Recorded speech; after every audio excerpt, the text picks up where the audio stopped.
Okay. I've answered your lawsuit, sir. Okay. When your father passed away, who got the house? The house is, Your father passed away. What happened to the house?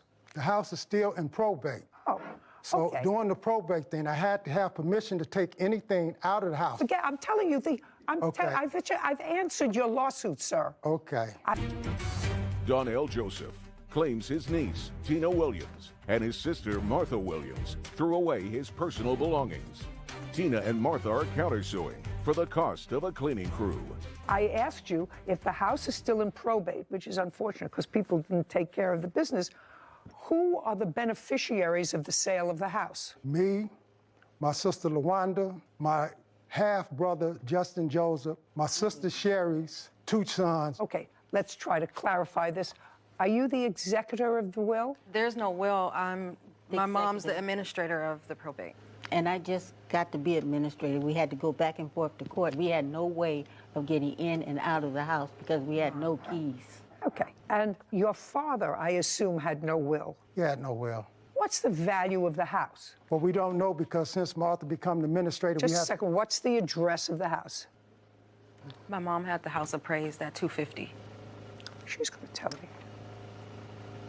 So the off-market says it's approximating $464,000. It's a 3-bed, 1-bath, 858 square feet. And the estimate? The range is between 400 and 515. Ooh, well, the family has a valuable asset that has yet to be divided after all this time. It's a good lesson for everybody out there.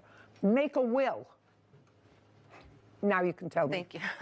My grandma, which is their mother, she bought the house on her own with my mom's last name, which is her dad's statement. It's her maiden name, who she was married to. We don't know if they were married. That's what we're going through in probate.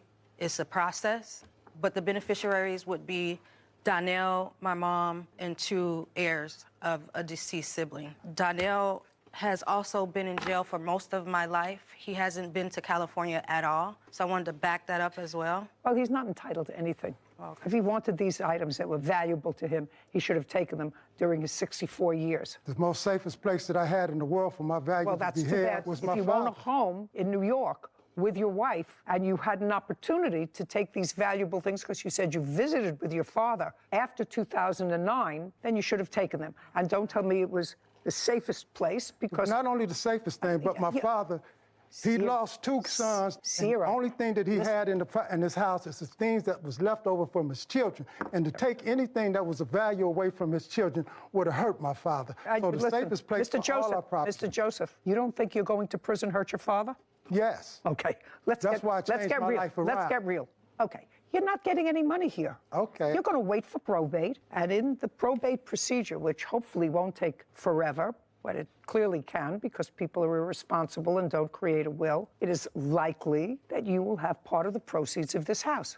Likely. Only because if your mother passed away and if she was in fact married to your father or lived with him at that time in California, if there was a common law relationship and they did have children together, then you as a offspring would be entitled, if there was no will, to part of the proceeds of this house. Yes. When she bought the house, she bought it as a married woman. So once she didn't buy it as a single property. That's something, Mr. Joseph, you don't have to convince me of. You have to convince the probate judge of. Okay. You also have a counterclaim that's ridiculous, and I'm not entertaining it. It's really just stupid. Stay with probate.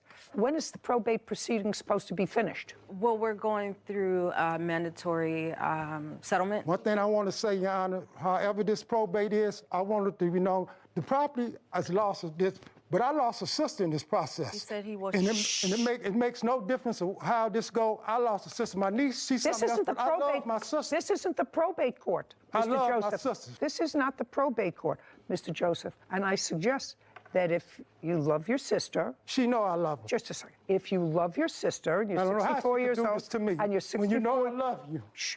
Mr. Joseph. Mr. Joseph. Yes. I know you can get emotional in situations where family is involved, and your sister clearly is sick because she's using oxygen. Well, I just had liver surgery.